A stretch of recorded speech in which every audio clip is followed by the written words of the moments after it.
COVID. Aku doang negatif. Aku nih isoman di rumah. Aku bosan banget di rumah, stres. Di rumah dikurung. Padahal aku nggak kena COVID. Aku tetap dikurung. Tiba-tiba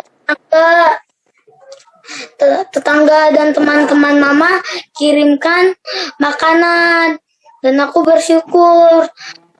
Dan itu pas aku itu disuruh keluar sama Bu RT itu, nah aku langsung PCR.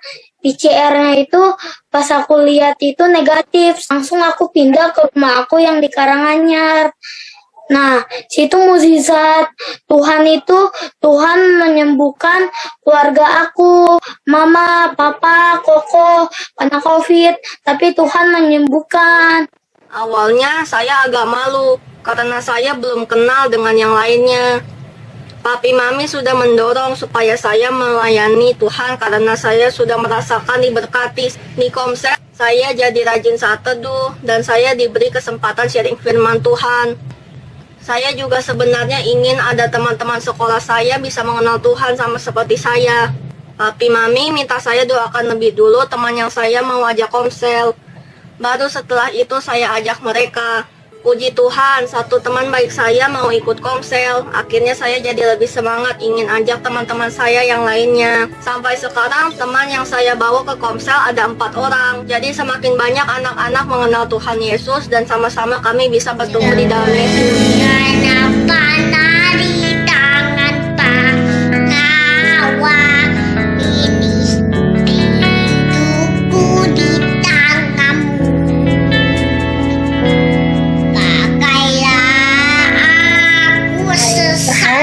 Bisa berkumpul, bisa Komsel bersama Tuhan, tolong berkati setiap kami Tuhan dari hari ini sampai malam Tuhan. Terima kasih Tuhan atas kehadiran-Mu. Berdoa, aku bilang sama Tuhan, Tuhan Engkau adalah kesembuhan Tuhan untuk mama. Aku berdoa seperti Di itu. sini aku dapatnya Mazmur 31 ayat 25 ya. Oke, ini diambil dari Yohanes 3 ayat 3 sampai 5. Adalah seorang Farisi yang bernama Nikodemus, seorang pemimpin agama Yahudi.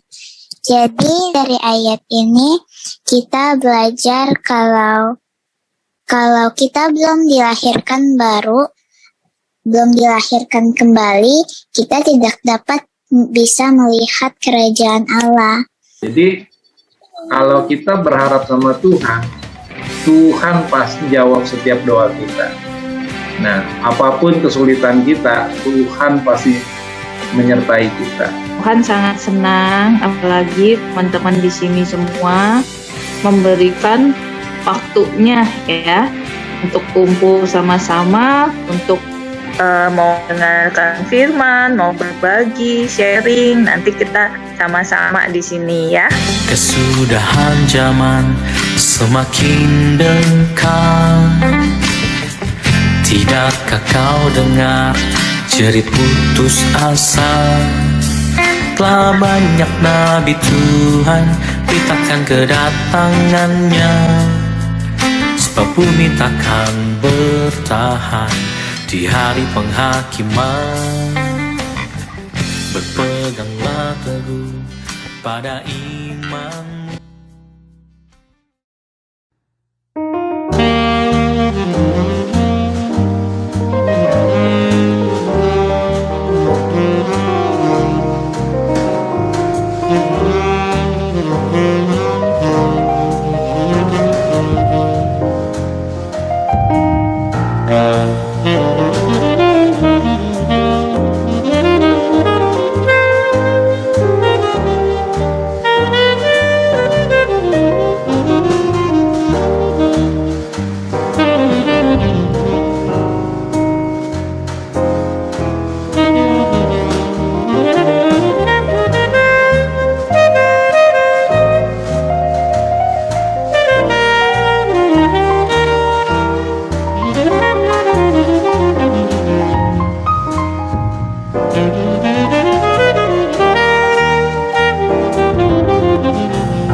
Shalom, Jemaat Abalov KTC JGC. Senang sekali di minggu ini kita bisa bertemu kembali Bapak Ibu. Kita boleh bersyukur atas pencerahan Tuhan hari-hari ini dalam hidup kita. Kita mau sama-sama memuji dan menyembah Tuhan karena Dia begitu baik dalam hidup kita. Sebelum kita memuji dan menyembah, mari kita berdoa. Tuhan, kami tahu ketika kami sungguh-sungguh mengandalkan Kau Tuhan, Kau Allah yang hidup Tuhan, Kau Allah yang nyata dalam hidup kami Tuhan. Saat ini Tuhan, kami mau memuji dan menyembah Engkau Tuhan. Buka setiap hati dan pikiran kami Tuhan, biar apa yang menjadi rema dalam hidup kami Tuhan, boleh Kau bukakan hari ini Tuhan. Kami serahkan Tuhan ibadah kami hanya di dalam nama Tuhan Yesus Tuhan. Amin.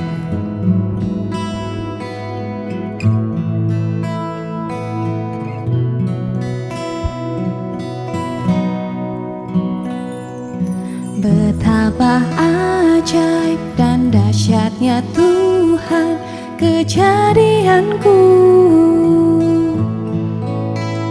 Kau menenun diriku serupa gambaran-Mu, Sungguh berharga di mata-Mu Tuhan kehidupanku.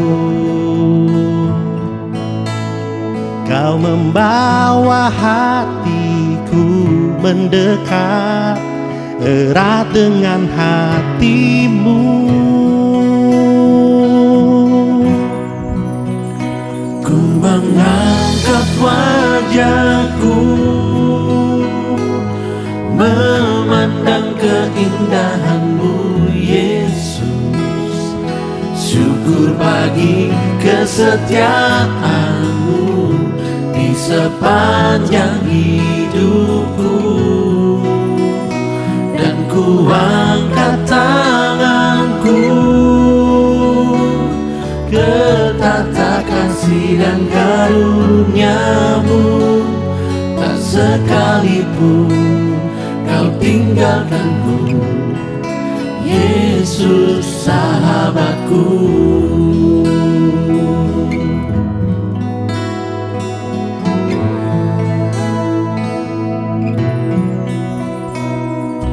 Betapa ajaib dan dahsyatnya Tuhan kejadianku. Kau menenun diriku serupa gambaran-Mu. Sungguh berharga di mata-Mu Tuhan kehidupanku. Kau membawa hatiku mendekat erat dengan hati-Mu. Ku mengangkat wajahku memandang keindahan-Mu Yesus. Syukur bagi kesetiaan-Mu di sepanjang hidupku. Dan ku angkat tanganku ke tata kasih dan karunia-Mu. Tak sekalipun Kau tinggalkanku, Yesus sahabatku.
wajahku, memandang keindahan-Mu Yesus. Syukur bagi kesetiaan-Mu di sepanjang hidupku. Dan ku angkat tanganku ke tata kasih dan karunia-Mu. Tak sekalipun Kau tinggalkanku, Yesus sahabatku. Ku mengangkat wajahku, memandang keindahan-Mu Yesus. Syukur bagi kesetiaan-Mu di sepanjang hidupku. Dan ku angkat tanganku ke tata kasih dan karunia-Mu. Tak sekalipun Kau tinggalkanku, Yesus sahabatku. Tak sekalipun Kau tinggalkanku, tak sekalipun Kau tinggalkanku, tak sekalipun Kau tinggalkanku, Yesus sahabatku.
Jadikan kami indah Tuhan, karena kami percaya Tuhan, jika kami boleh datang di hadapan-Mu Tuhan, jadikan kami indah Tuhan.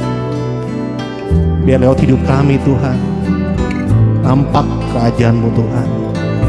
Dan kami percaya Tuhan, Engkau nyata dalam hidup kami.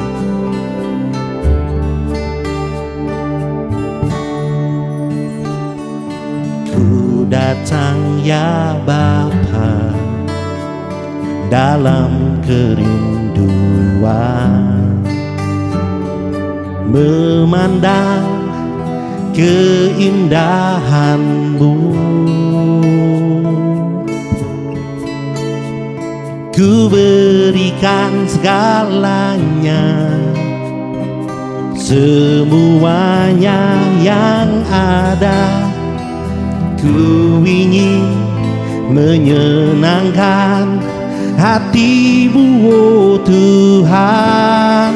Jadikan aku indah yang Kau pandang mulia, seturut karya-Mu di dalam hidupku. Ajarku berharap hanya kepada-Mu, taat dan setia kepada-Mu Tuhan.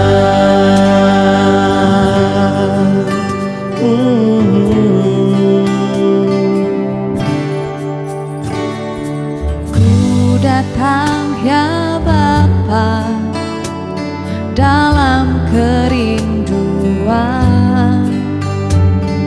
memandang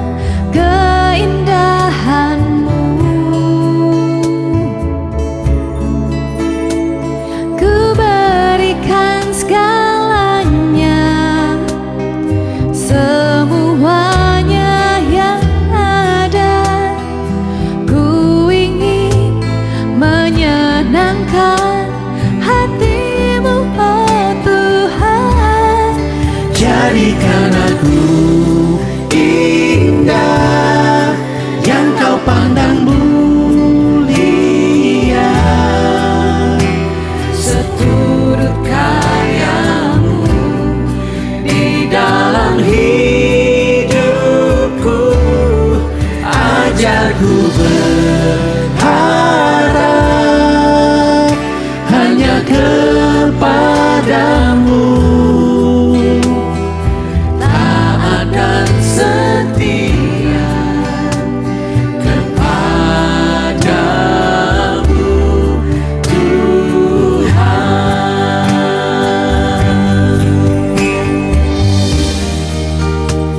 Ku ingin lebih lagi akan kasih sayangmu, hidup dalam rencana yang kau beri.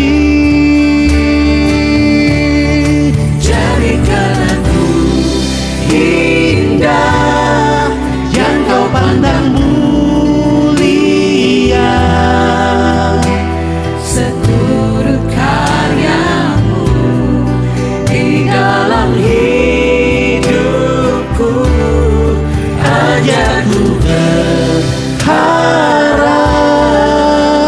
hanya kepadamu, taat dan setia kepadamu,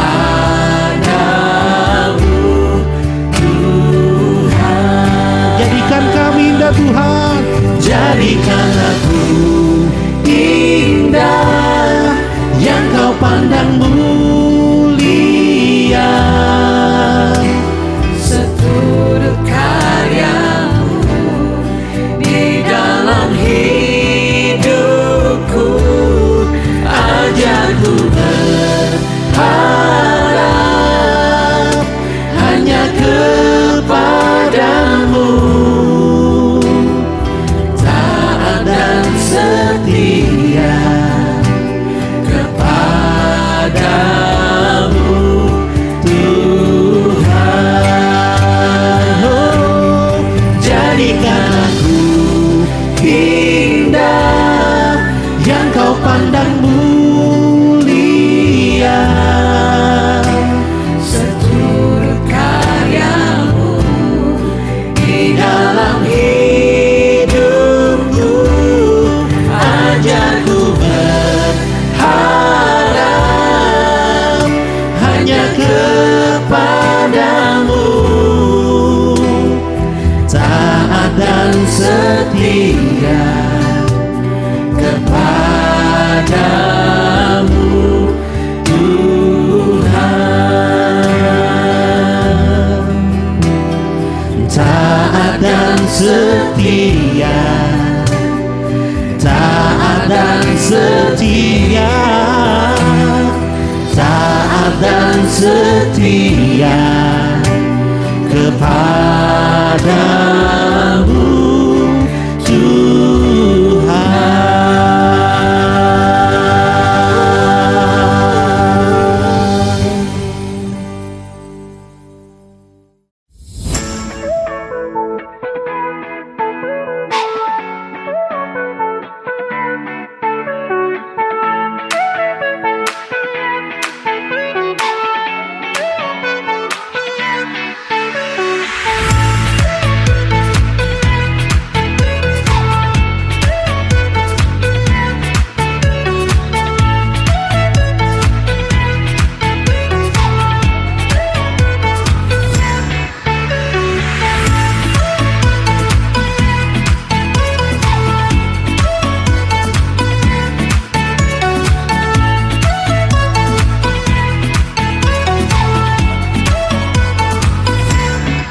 Shalom, kami bersyukur dalam kondisi pandemi gini, gereja masih bisa memberkati masyarakat di PAUD Mandiri dengan masakan yang kami masak untuk mereka.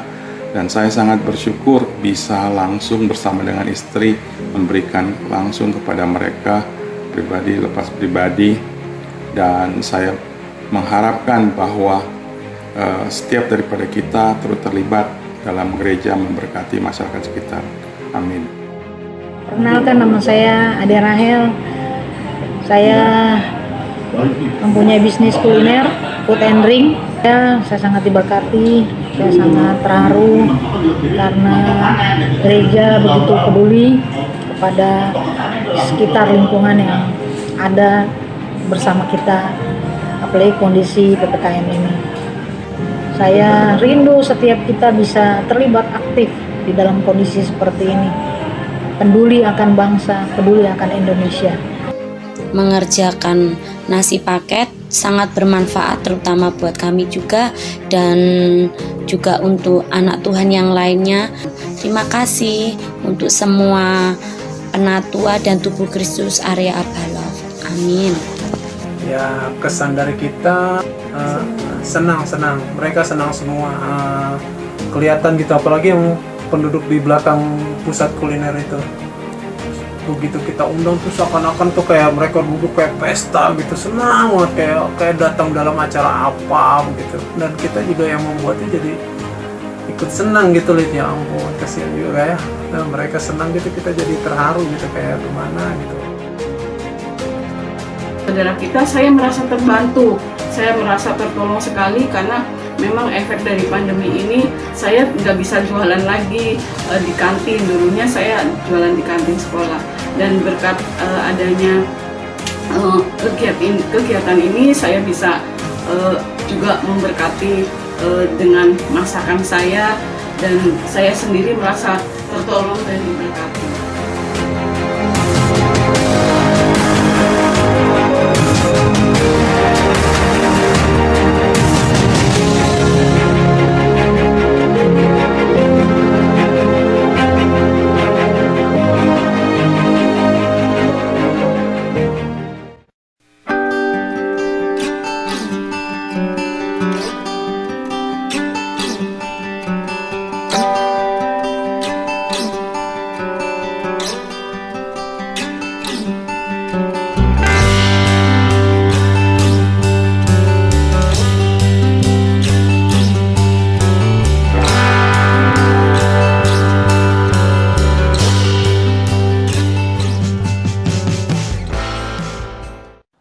Shalom saudara yang terkasih dalam Tuhan, bersyukur kepada Tuhan kalau pada pagi hari ini kita dapat beribadah lagi. Kita sudah memuji dan menyembah Tuhan. Mari kita akan mendengarkan renungan firman Tuhan pada pagi hari ini. Saudara, hari-hari ini semua manusia di bumi ini mengalami masa-masa yang berat di dalam kehidupan mereka. Ya, masa-masa pencobaan akibat pandemi COVID-19 yang tak kunjung berhenti dan membuat banyak negara mengalami keterpurukan dan tatanan ekonomi mereka hancur, saudara. Tetapi bersyukur kepada Tuhan, karena kita orang-orang percaya memiliki Yesus yang menjadi sandaran kita, Yesus yang menjadi andalan di dalam hidup ini. Bersyukur juga kepada Tuhan karena angka positif COVID-19 di negara kita mengalami penurunan yang cukup drastis, saudara. Mari kita dukung terus pemerintah dengan menerapkan protokol kesehatan, jaga jarak, dan pakai masker. Sebelum Yesus memulai pelayanannya, firman Tuhan katakan, ia dibawa oleh Roh ke padang gurun untuk dicobai iblis. Allah memiliki maksud dan tujuan dengan mengizinkan Yesus dicobai di padang gurun. Dan rencananya terlihat jelas pada kalimat dibawa oleh Roh ke padang gurun. Tujuan utamanya adalah sebagai jaminan kepada kita bahwa kita memiliki imam besar yang bisa merasakan kelemahan-kelemahan kita. Yesus adalah imam besar kita. Ibrani 4 ayat 15 mengatakan, sebab imam besar yang kita punya bukanlah imam besar yang tidak dapat turut merasakan kelemahan-kelemahan kita. Sebaliknya sama dengan kita, ia telah dicobai, hanya tidak berbuat dosa. Dalam Ibrani 2 ayat 18 mengatakan, sebab oleh karena ia sendiri telah menderita karena pencobaan, maka ia dapat menolong mereka yang dicobai. Jadi kalau hari-hari ini saudara mengalami tekanan dalam hidupmu, percayalah Yesus akan menolong kita. Amin. Yesus memberi teladan kepada kita bahwa pada saat kita dicobai, maka kita harus melawannya dengan firman Allah. Kita dapat mengenali dan mengalahkan pencobaan ini hanya dengan memenuhi hati dan pikiran kita dengan kebenaran. Dalam Efesus 6 ayat 17 dikatakan, dan terimalah ketopong keselamatan dan pedang roh, yaitu firman Allah. Mempelajari firman Allah secara terus-menerus akan menempatkan pedang itu di tangan kita dan memberi kita kemenangan terhadap semua pencobaan. Oleh karena itu saudara, pada saat Yesus menyampaikan kepada kita tentang khotbah di bukit, maka ada kuasa yang menyertai setiap perkataan Yesus tersebut. Tema renungan firman Tuhan kita hari ini adalah kebahagiaan sejati. Ucapan bahagia yang Yesus ucapkan dalam khotbah di bukit terbagi menjadi dua bagian. Yang pertama, dari Matius 5 ayat 1-6, ya kita sudah pelajari ya, menggambarkan sikap hati atau hubungan dengan Tuhan. Ayat pertama katakan, ketika Yesus melihat orang banyak itu, naiklah ia ke atas bukit, dan setelah ia duduk, datanglah murid-muridnya kepadanya. Maka Yesus pun mulai berbicara dan mengajar mereka, katanya, berbahagialah orang yang miskin di hadapan Allah, karena mereka yang empunya kerajaan sorga. Berbahagialah orang yang berduka cita, karena mereka akan dihibur. Berbahagialah orang yang lemah lembut, karena mereka akan memiliki bumi. Ayat 6, berbahagialah orang yang lapar dan haus akan kebenaran, karena mereka akan dipuaskan. Bagian yang kedua dari Matius 5 ayat 7-12 menggambarkan sikap hati atau hubungan dengan sesama. Ayat 7, berbahagialah orang yang murah hatinya, karena mereka akan beroleh kemurahan. Berbahagialah orang yang suci hatinya, karena mereka akan melihat Allah. Berbahagialah orang yang membawa damai, karena mereka akan disebut anak-anak Allah. Berbahagialah orang yang dianiaya oleh sebab kebenaran, karena mereka yang empunya kerajaan sorga. Ayat 11, berbahagialah kamu jika karena aku kamu dicela dan dianiaya, dan kepadamu difitnahkan segala yang jahat.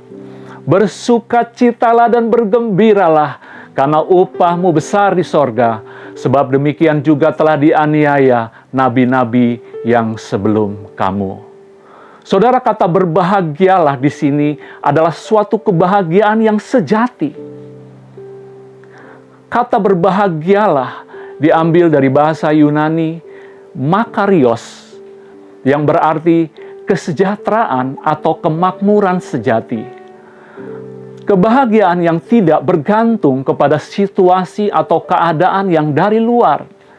Itu berarti bahwa makarios ini dapat dialami oleh kita semua, baik dalam keadaan susah maupun senang. Wow, bukankah kebahagiaan seperti ini, saudara, yang kita dambakan dalam hidup kita? Bukan karena kita lagi banyak uang, naik gaji, dapat bonus besar, ya, pindah kerja, dapat pekerjaan yang lebih baik, kita bahagia. Tetapi kalau kita lagi nggak punya apa-apa, kita susah hati. Bukan itu, saudara. Ya, makarios yang dari Tuhan melampaui semua itu, saudara. Amin. Haleluya. Saudara, pagi ini kita mau mereview kembali 4 ucapan bahagia yang dikatakan Tuhan Yesus kepada murid-muridnya. Ucapan bahagia yang pertama dalam Matius 5 ayat 3, berbahagialah orang yang miskin di hadapan Allah, karena merekalah yang empunya kerajaan sorga. Kata miskin dalam bahasa aslinya adalah petokos, yang berarti pengemis atau bangkrut atau tidak punya apa-apa. Kata Petokos di sini bukan berbicara tentang hal materi atau kekayaan, saudara. Tidak berbicara tentang tidak bahagianya orang kaya atau bahagianya orang miskin secara materi, melainkan berbicara tentang miskin rohani. Orang yang mau mengakui bahwa ia bukan siapa-siapa dan tidak mempunyai apa-apa di dalam hidupnya. Ada banyak orang kaya yang mengasihi Tuhan, dan di tengah kekayaannya mereka tetap merasa bahwa mereka tidak memiliki apa-apa di hadapan Tuhan. Sebaliknya mungkin, ya ada orang yang secara materi mereka tidak punya apa-apa, tetapi merasa memiliki apa-apa, atau istilahnya ya miskin tapi sombong gitu, saudara. Bukan yang demikian yang Tuhan mau, saudara. Tuhan mau entah saat ini saudara dan saya dalam keadaan kaya atau miskin secara jasmani, tetapi secara rohani kita tetap membutuhkan Tuhan. Kita katakan kepada Tuhan, Tuhan, saya tidak dapat berbuat apa-apa tanpa Engkau, Tuhan. Kami bergantung sepenuhnya kepada Tuhan. Engkaulah Yesus. Itulah yang dimaksud miskin di hadapan Allah. Nah, saudara, konsekuensi dari sikap hati yang miskin di hadapan Allah adalah mempunyai kerajaan sorga. Mereka penuh kasih karunia, damai sejahtera dan ketenangan ilahi, bebas dari kekecewaan dan kecemasan dalam segala situasi. Kekayaan sejati orang percaya ditentukan kesadaran diri seberapa miskin ia di hadapan Allah. Ucapan bahagia yang kedua dalam Matius 5 ayat 4. Berbahagialah orang yang berduka cita, karena mereka akan dihibur. Saudara, kalau kita memakai standar dunia, mana mungkin orang yang berduka cita dapat berbahagia? Orang yang berduka cita ya sedih hati, susah hati, galau, mungkin kecewa. Kata berduka cita dalam Matius 5 ayat 4 berasal dari kata penteo.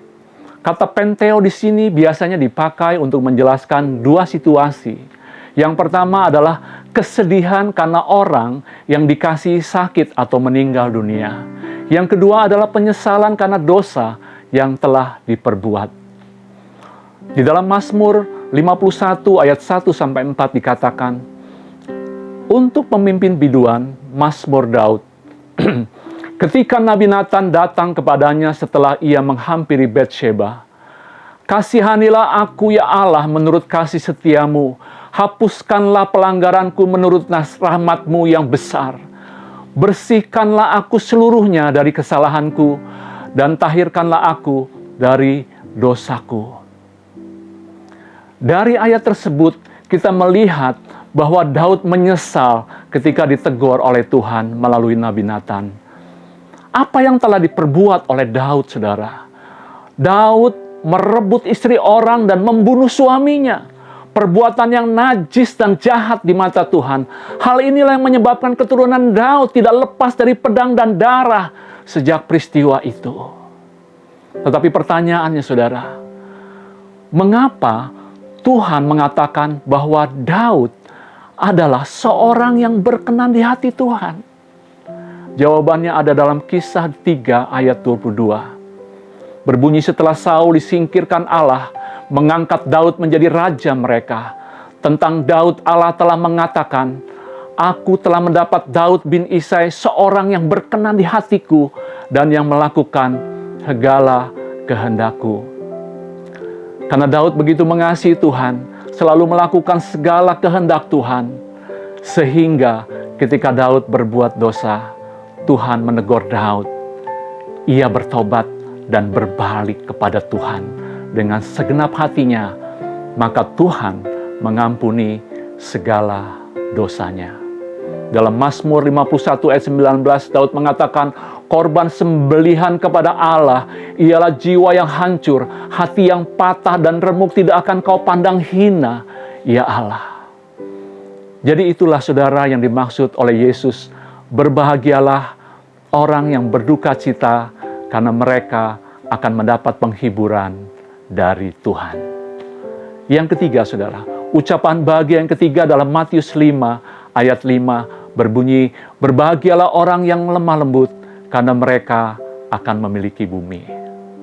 Saudara, kata lemah lembut berasal dari kata praus yang memiliki arti penurut, lemah lembut, rendah hati.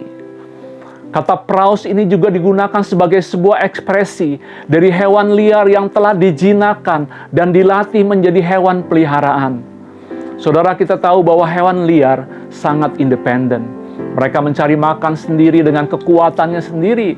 Tidak mencari makan, ya mereka mati, saudara. Berbeda dengan hewan peliharaan yang mungkin kita piara di rumah, hidupnya bergantung sepenuhnya kepada tuannya. Bagian mereka adalah bagaimana menyenangkan hati tuannya. Karena untuk makan dan minum, ya disediakan oleh tuannya. Dan kata praus inilah yang dipakai untuk menggambarkan arti lemah lembut tersebut. Kelemah lembutan yang dimaksud oleh Injil Matius bukanlah sebuah kelemahan, melainkan mengacu pada melatih kekuatan yang berasal dari Allah dan berada di bawah kendali Allah sendiri. Seorang teolog Kristen bernama William Edwy Fine atau W.M. Fine mengatakan bahwa kelemah lembutan dalam Alkitab merupakan suatu sikap di hadapan Allah, yakni ketika kita menerima perlakuannya terhadap diri kita, kita anggap sebagai kebaikan. Kita tidak menolak atau melawannya. Apakah saudara dan saya sudah mempraktekkan firman Tuhan tersebut hari-hari ini? Saya percaya pasti ada satu situasi dalam kehidupan kita yang mungkin bisa membuat kita menjadi marah atau kecewa, saudara. Biarlah kita belajar mempraktekkan kelemah lembutan yang diajar oleh firman Tuhan ini. Amin, saudara. Di dalam Yakobus 1 ayat 21 dikatakan, sebab itu buanglah segala yang kotor dan kejahatan yang begitu banyak itu, dan terimalah dengan lemah lembut firman yang tertanam di dalam hatimu, yang berkuasa menyelamatkan jiwamu. Tuhan menghendaki agar kita membuang segala sesuatu yang kotor, segala dosa dan kejahatan kita yang begitu banyak, saudara.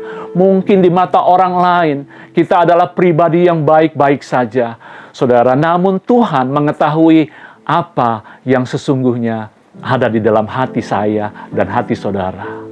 Oleh karena itu, mari kita tanggalkan semua dosa dan pelanggaran kita, entah itu dosa perzinahan, percabulan, perselingkuhan, pornografi, dosa keuangan, akar pahit, kebencian, kemunafikan, dan semua dosa yang dapat kita sebut, saudara. Dan kita menerima firman Tuhan dengan hati yang lemah lembut. Haleluya. Yang terakhir, saudara, ucapan bahagia yang keempat dalam Matius 5 ayat ke-6. Berbahagialah orang yang lapar dan haus akan kebenaran, karena mereka akan dipuaskan. Di masa pandemi COVID-19 yang terjadi sejak tahun lalu, kalau kita perhatikan, bukankah Tuhan sudah mempersiapkan semua sarana dan prasarana untuk memudahkan kehidupan umat manusia? Beberapa tahun sebelum pandemi COVID-19 itu terjadi, saudara. Contohnya, teknologi internet yang begitu mudahnya saat ini, gadget yang begitu canggih saat ini, semua serba online, perbankan online, belanja online, ojek online, pengantar makanan online, dan sebagainya. Sehingga orang tidak mengalami kesulitan atau kelaparan karena semua itu kita bisa dapatkan hanya dengan tinggal di rumah. Melalui genggaman tangan saja kita dapat memesan makanan yang terenak atau bahkan yang termahal, saudara.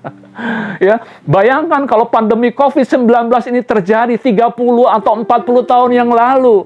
Saudara, berapa banyak orang yang akan mengalami kesulitan karena tidak bisa keluar rumah.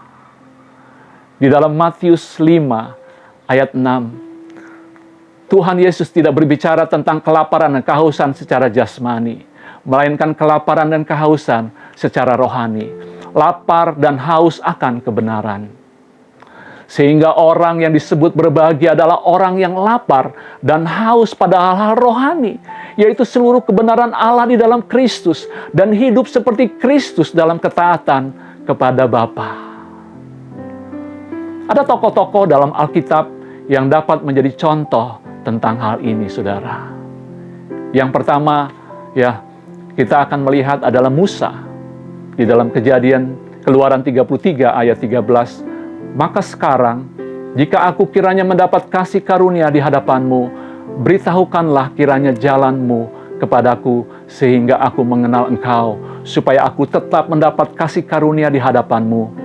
Ingatlah bahwa bangsa ini umatmu. Tokoh kedua adalah Paulus di dalam Filipi 3 ayat 10. Yang ku kehendaki ialah mengenal Dia dan kuasa kebangkitannya dan persekutuan dalam penderitaannya, di mana aku menjadi serupa dengan Dia dalam kematiannya. Ya, Paulus di sini menghendaki bahwa dia ingin menjadi serupa dengan Kristus, ya. Serupa dalam penderitaannya, saudara. Ya, dalam kematian Tuhan. Wow, kita hari-hari ini membaca dalam 4M kita bagaimana Paulus merasakan satu kebahagiaan pada saat dia menderita aniaya seperti yang dialami oleh gurunya, yaitu Yesus Kristus. Haleluya. Tokoh ketiga, saudara, adalah Tuhan Yesus sendiri. Dalam Yohanes 4 ayat 34, dikatakan, kata Yesus kepada mereka, makananku ialah melakukan kehendak Dia yang mengutus aku dan menyelesaikan pekerjaannya. Saudara, dalam hidup kekristenan kita, ada hal-hal yang bisa menghilangkan rasa haus dan lapar, di antaranya dikuasai kekhawatiran atau tipu daya kekayaan. Atau ada banyak keinginan duniawi dan kenikmatan hidup. Atau ketidaksetiaan dan ketidaktaatan. Apakah hari-hari ini kita masih tetap memiliki rasa haus dan lapar akan firman Tuhan? Kehidupan anak-anak Tuhan mestinya berdampak. Mestinya ada keantusiasan, ada rasa haus dan lapar juga akan jiwa-jiwa. Kita tahu bahwa orang-orang yang lapar pasti haus. Orang yang haus pasti lapar, saudara. Ini tidak dapat dipisahkan. Kalau seseorang merasa lapar akan kebenaran, maka orang itu pun otomatis akan haus juga pada kebenaran tersebut. Cari Tuhan, jangan di belakang, saudara. Maksud saya begini, coba kita imajinasikan ya. Kalau semua yang kita kerjakan pada akhirnya adalah akan menjadi nol atau kosong. Contohnya, pasangan kita suatu saat pasti akan meninggalkan kita karena dipanggil oleh Tuhan. Anak-anak kita yang kita besarkan dari kecil menjadi besar, ya. Pada suatu saat mereka pasti akan meninggalkan kita karena mereka akan memiliki pasangan. Bisnis kita yang kita bangun dengan sekuat tenaga suatu saat juga akan kita tinggalkan. Demikian pula pekerjaan kita, karena pada saatnya kita akan pensiun. Dan setelah semuanya itu menjadi nol atau kosong atau mentok, baru kita mulai mencari Tuhan yang adalah satu. Maka menjadi 0,00000,0,1. Kehidupan kita menjadi kurang bernilai, saudara. Tetapi kalau kita bayangkan yang sebaliknya terjadi, ya, kita mencari Tuhan di depan, atau Tuhan angka 1, dan semua yang kita kerjakan suatu saat mungkin menjadi nol. Keluarga, pasangan kita, anak-anak kita, bisnis kita, pekerjaan kita, semuanya menjadi nol. Tetapi hidup kita akan bernilai, saudara. Karena apa? Karena ada angka 1 di depannya. Kita mencari Tuhan di depan. Maka angka 1 itu yang membuat hidup kita berarti, saudara. Ya, makin banyak nolnya, maka hidup kita akan semakin berarti. Saudara mengerti apa yang saya maksud, ya? Marilah kita memiliki rasa haus dan lapar akan kebenaran. Maka kita akan dipuaskan oleh Tuhan. Jadi kesimpulannya, saudara, milikilah hati yang miskin di hadapan Allah. Milikilah hati yang berduka cita. Milikilah hati yang lemah lembut. Dan milikilah hati yang lapar dan haus akan kebenaran, maka kita akan disebut orang-orang yang berbahagia, orang yang diberkati oleh Tuhan. Amin, saudara. Mari kita tundukkan kepala. Bapa, kami bersyukur untuk firman-Mu Tuhan yang boleh kami dengar pada pagi hari ini. Terima kasih Tuhan, kami rindu mau menuruti akan semua yang Engkau mau untuk kami lakukan di dalam hidup ini Tuhan. Terima kasih, biarlah kami mau menjadi orang-orang yang berbahagia, orang-orang yang diberkati oleh Tuhan, orang-orang yang miskin di hadapan Allah, orang-orang yang berduka cita, orang-orang yang lemah lembut, orang-orang yang lapar dan haus akan Engkau Tuhan. Terima kasih Tuhan untuk kebenaran firman-Mu Tuhan. Hamba-Mu berhenti berbicara, tetapi kiranya Roh Kudus pada pagi hari ini berbicara kepada umat-Mu Tuhan. Di dalam nama Tuhan Yesus Kristus, Bapa, Engkau melembutkan hati kami, Bapa, Engkau melembutkan hati umat-Mu, biar sungguh firman-Mu itu tertanam di dalam hati kami Tuhan. Terima kasih Bapa. Kami akan akhiri ibadah pada pagi hari ini Tuhan. Kami berdoa Tuhan bagi gereja, bagi kota dan bangsa kami Indonesia Tuhan. Terima kasih Engkau turut campur tangan Tuhan. Sehingga Tuhan ada begitu banyak perbaikan yang terjadi Tuhan di tengah-tengah pandemi COVID-19 ini. Semua infrastruktur di Indonesia yang sudah semakin baik. Semua ekonomi dan semua Tuhan angka-angka positif COVID-19 sudah semakin turun Tuhan. Itu adalah karena kasih karunia Tuhan. Kami bersyukur Tuhan untuk semua. Berkatilah umat-Mu, berkatilah kami semua Tuhan hari-hari ini. Berkati keluarga kami Tuhan. Kau berkati umat-Mu Tuhan, anak-anak mereka dalam sekolah, dalam kuliah. Juga dalam umat-Mu dalam pekerjaan, dalam bisnis mereka. Tuhan akan menolong dan memberkati kami semua Tuhan. Terima kasih Bapa. Mari kita angkat tangan kita saudara. Kita akan terima berkat Tuhan. Terimalah berkat Tuhan.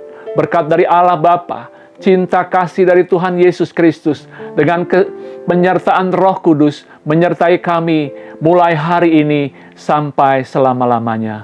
Di dalam nama Tuhan Yesus Kristus, mari semua yang percaya katakan, amin. Haleluya. Tuhan memberkati kita semua.